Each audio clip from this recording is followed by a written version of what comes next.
welcome back. Your dreams were your ticket out. Welcome back to that same old place that you laughed about.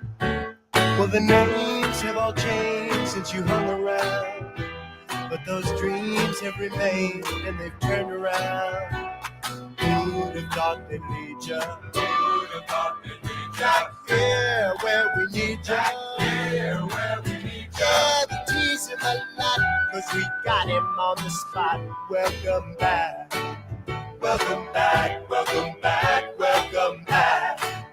Welcome back. Welcome back. What's going on, y'all? Welcome back. All right, give it a stretch. Oh, yeah. Oh, yeah. Oh, yeah. All right. So welcome back, untilit.works, to this break session. For this one, I figured we'd take a look. We mentioned them earlier in the first Cypher's like tech session. And I wanted to go back because I saw that they have a new blog post. I was kind of interested. And so the folks that I'm talking about, let me copy this link, paste this here. Cool. And then where is it? Start screen share. All right. So I am talking about Enhance. And so it's like a framework that allows you to create these components that will then server-side render, so that what happens is all you get is like HTML, CSS, right? At least for this part. There's more stuff coming, and then we'll talk about that. But I always like the website. It's pretty cool. And so we spoke about it before, but it's from the folks at Begin. I kind of want to like take a look at it again. So yeah, introducing Enhance. And the first HTML, the HTML first full stack web framework. And then HTML first, cool. We got a little thing swinging here. So build your entire app with accessible HTML. Dope. Get productive. Enhance ships with everything you need to build a productive, production-ready app. File-based routing, which I'm a fan of. Organize your pages as easily as a desktop folder. Dope. Database-backed APIs, so access and store data with simple JavaScript functions. So that's cool. Yeah, SSR composable HTML custom elements. So basically server-side rendering web components. So build reusable components with HTML and scoped CSS. Cool. And you can kind of see that, here you go. So like the API, that's the database-backed API is there. Got some browser web components. I think that might have changed. I don't know if it's browser anymore. I have to, because the thing they talked about today, I think it was under components. I don't know if that's the same thing as this. I'm not sure. But we'll see. Elements, this is like the server-side rendered stuff here. So once they reach the page, it's just HTML, CSS. They're not really interactive. But when you get to like the web components, the things we want to talk about later, that is when you can start doing like interactive stuff. Like it will, I don't hold me to this. I still got to check out the thing. But I think it will like server-side render the HTML, the web components with like an initial thing. And then you can go and, I guess they call it rehydration. I think so, but we'll take a look later.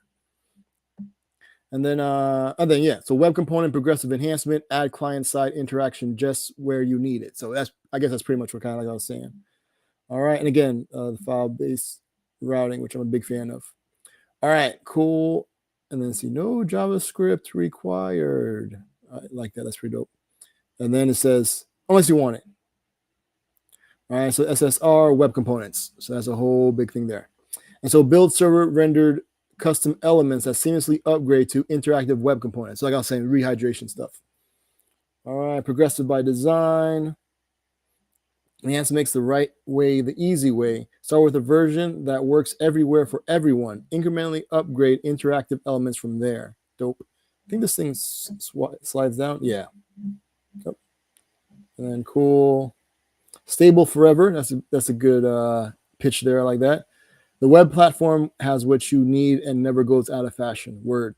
When you learn Enhance, you're learning development approaches that will last as long as the web does. Nice. Scope DOM updates. So Nina, oh, okay, this is dope. So yeah, I think, is this? No, I don't think this is what we're going to be talking about. But no need for a full page render to update one element. So ditch throbbers, I don't know, and loading screens by removing framework bloat, and authoring only the code you need. That's pretty dope. So it says try it now. I wonder what that does. All right, always ready for a liftoff. Cool. And then there we go. And you can sign up for like a mailing list. All right, dope. So now the actual blog post I want to talk about, it came out a couple of days ago. I'm going to add a link to it here. Cool. Now share this tab.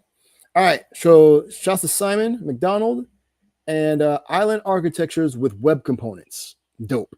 And I think, if I'm not mistaken, I think Astro also talks about islands. Let me double check something. I'm just going to look this up real quick. I'm pretty sure I saw that somewhere also. Yeah, okay.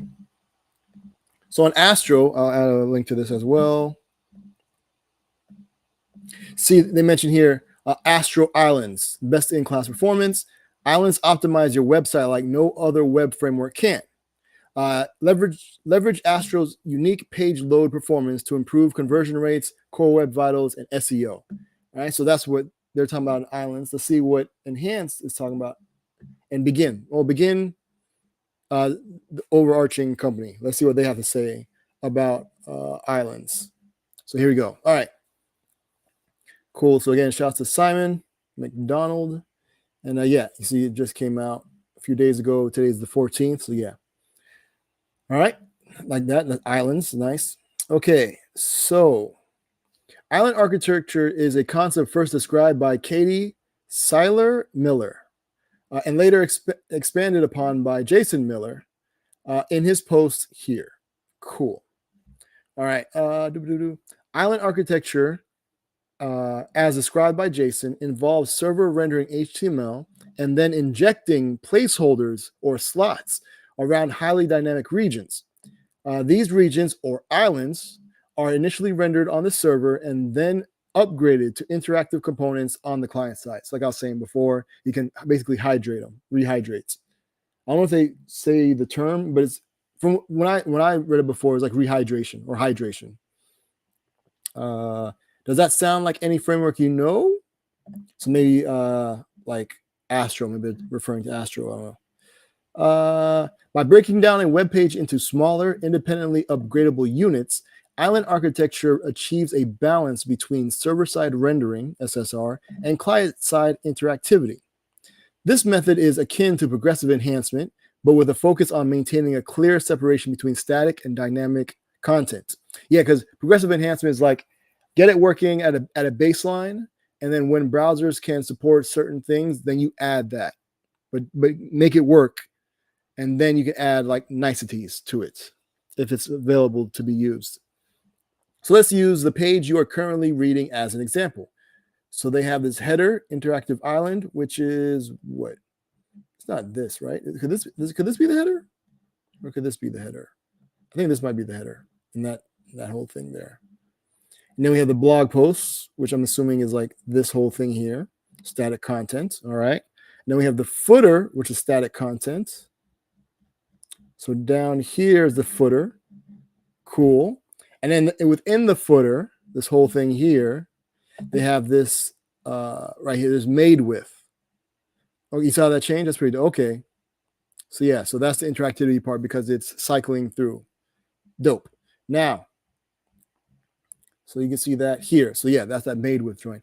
That's kind of similar to my Dwayne made, but that one doesn't really change. That is all static. So it just fall under static content. The majority of the page is static content, but we have two islands with interactivity, the header and our made with component. Both are server-side rendered with default content. Yep. So like I said, it renders it with just like placeholder, like the default that you want to show up, or even like placeholder. But you might as well put some of the actual data there instead of having like a placeholder that you have to change. I don't know, it depends on your use case. But showing like something initial so that it doesn't have to like pop in later. Yeah. So on the initial page load, then they are upgraded to interactive components when their script tag loads. Word. All right, cool. Oh yeah. So they're saying go ahead and turn off JavaScript in your browser. The page will continue to function, and that's the whole progressive enhancement thing. Even if they turn off JavaScript, your website, it would be great if it still worked. So benefits of using web components in an island architecture. So web components are a perfect fit for island architecture due to their encapsulation, nice, reusability, and ability to function independently. Word. Here's how they enhance the architecture. So encapsulation and reusability. So so they allow developers to create custom HTML elements and their own styles and behaviors. Word up. Progressive hydration. Oh, so they did use the word hydration. Web components facilitate progressive hydration, where interactive elements are initialized over time based on their visibility and importance. All right. So like if you can't see it on the page, then it doesn't mean then you don't need to load it, because if the person never scrolls down, what's the point of loading all the JavaScript for something that they may not even see? The SEO and accessibility by serving meaningful HTML from the server. So again, with the server-side rendering, architecture ensures that the essential content is accessible to search engines and assistive technologies. Web components enhance this by allowing developers to build interactive elements without compromising the underlying HTML structure. Yeah, I guess like with Shadow DOM and everything, so you don't really have to worry about changing all that other stuff. So cool. Then improved performance, unlike SPAs, single-page apps, that require a complete JavaScript bundle to be loaded and parsed before rendering the page. Island architecture loads smaller JavaScript chunks corresponding to individual components. This leads to faster load times and a better user experience especially on mobile devices. So like I was saying before, like with the progressive hydration, like you could have these web components show up, but you don't need them to actually load any JavaScript until maybe they come into view, or maybe right before they come into view. You know what I'm saying? So modern JavaScript frameworks contain a lot of JavaScript. However, most web pages / applications fall somewhere between needing no JavaScript, for example, a doc site or blog, and sites that need a lot of JavaScript, like an interactive dashboard or social media site. All right. Can you imagine sending a modern JavaScript framework over the wire just to create this page when there are only 2 components that require JavaScript? I checked one major framework blog page, and it included 1.4 megabytes of JavaScript. Contrast that with the 7 kilobytes of JavaScript used on this page. So by having the server, serve HTML, CSS, it's a lot faster to load all that than depending on the JavaScript you write. You know what I'm saying? So, but yeah, so the less JavaScript, the faster it's going to be. So creating an enhanced island. So this is where the component stuff comes. So when building a web application with Enhanced, we default to using elements as the reusable building blocks, right? So our elements are server-side renderable out of the box, offering incredible performance and a seamless path for progressive enhancement. So again, just getting your stuff working, right? Now, when you are building islands of interactivity with Enhanced, components are the solution you are looking for. They offer the same benefits of elements as they are server-side renderable, but they also include client-side JavaScript, so you can add interactivity once it loads. And so, so you can see their custom elements. So they have their library here. Cool. So you're extending that. All right. So this is the made with that you saw at the bottom. You got a constructor. Nice. Super cool. Setting up the initial joints here.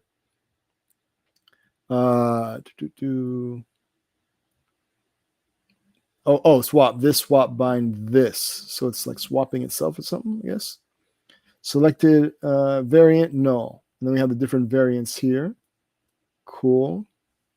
Then render. So that's the made with that we saw before. So class span. Okay, so JS made with emoji. I wonder how that looks. What that's doing. Then you have inline block, and then you have where it was made in California. Cool. So again, so you can kind of see it's right here at the bottom. Made with emoji in somewhere. Where'd I go? Yeah. So here you go. Made with something in some place. And then these are some of the functions: get random item, get new variant. All right, swap. So okay, that swap we saw before. Okay. I wonder if that calls like a re-render so that it can show up. This interval, okay, so this is the interval, so it's not like random. It's just you have 2 seconds and it'll switch. And then calling it, getting rid of everything when you disconnect. And then you have the custom elements defined, made with. All right, cool. So using frameworks like Enhance can simplify the implementation of Island's architecture with web components, which I'm, again, a big fan of. Enhance approach involves rendering the entire page as static HTML at request time and then selectively hydrating only the necessary components on the client side. This method ensures that the critical content is always available instantly. Yep. And interactive parts are progressively enhanced as needed. Cool. Good. So yeah, super dope. Take a look at the components, though. Where'd I go? No, it's like somewhere around here. Oh, come on. Here we go. Components. What was I looking for?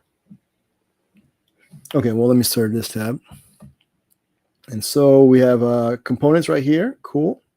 So when building UI elements for enhanced applications, we recommend starting with elements. So that's the server side one, right? So that doesn't really do much. Like it can't be set to interactive. When you want something interactive, you use components. So I'm assuming that's like the main difference. And then, like right here, it says app-component / components. And then, of course, there's like life cycles. Cool. And then naming, how the naming goes. So again, file-based routing. So if you, in your components, you can have like my card. And I'll give you, the elements, my card, my hyphen card. And I saw something where it had multiple. Yeah. So like if you had app comments, blog comments, then your HTML element would blog hyphen comment. That's cool. And if you do like comment form, then it's going to be big comment form. And then, so then components are web components, meaning they extend HTML element like vanilla web components and provide you all the life cycle methods you would expect. So like when it's connected to the DOM, when it's disconnected, adopted, I'm not sure what that is. But then when your like attributes change, then this one fires off. Adopted, I don't think I've seen that one before. I've looked that up. So now when you write an enhanced component, you will extend the custom element class from their own library. This single file components allow you to take advantage of slotting and style scoping in the light DOM while avoiding some of the issues the shadow DOM creates. Cool. So again, you just do that npm install the @enhance custom element, and then so you got the file name custom element, that thing there. So they're making a card, and then when it gets added to the DOM, the header is going to be the query selector of H5. Interesting. Cool. Bunch of stuff here. All right. Then we got the name, card, body, font sans. Okay. And then the title. Cool. And then so your observed attribute is on the title. So if that changes, that'll change the thing there. And then there's a thing, title changed. So that's a function. Where's that being called at? Unless you can call it on the actual, so like my hyphen card dot, where'd it go? Title changed. I wonder if that, or does it know it just by, interesting. Huh. Okay. Okay, then you define my card. Okay.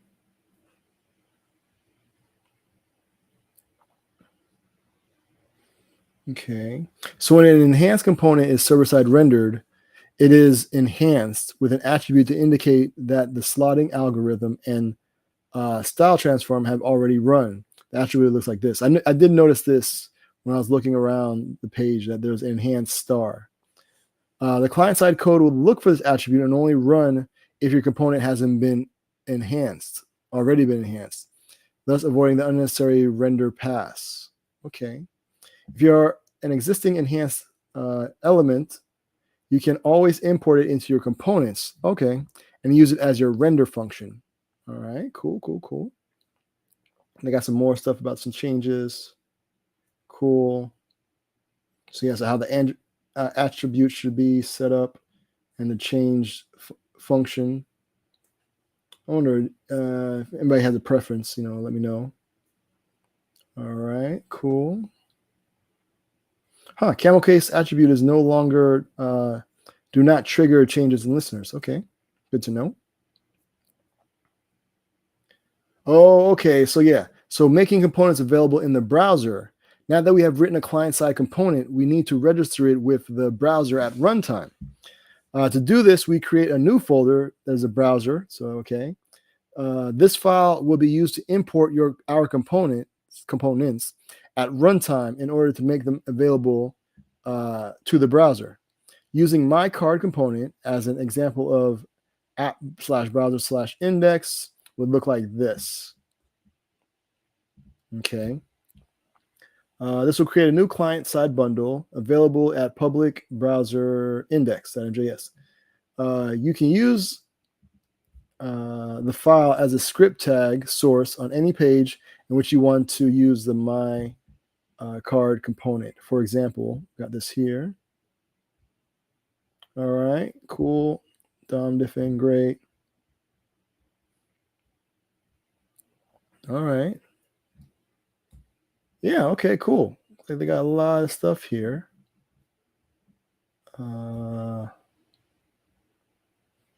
Yeah, looking pretty good. All right, great. Now, cool. They got connected, disconnected. Cool. Yeah, not too bad. So yeah, so that's pretty dope. Let me go back up to here. So yeah, so definitely island architecture, web components. That's pretty dope. All right, cool. Very nice. So again, shouts to Begin. Shouts to Simon for writing the article. Very nice. Cool. Let me get y'all back to work. Stop screen share. Totally lost track of time with this. So I'm gonna send you all off with some traveling music. So let me know what y'all think about server-side rendering web components. Like, I think that's gonna be pretty cool, and that's something I've been kind of like looking forward to. And so seeing the different ways of kind of like doing it, I think that's pretty dope. All right. So if you're looking for more, we spoke about it earlier, so that was pretty cool too. So you can check out the website. I'm gonna share my screen and get out of here. Play this music. Eventually, once it loads. Cool. So this is Nujabez featuring Apani B. The track's called Thank You. All right. Thanks for hanging out. Y'all be easy. Peace.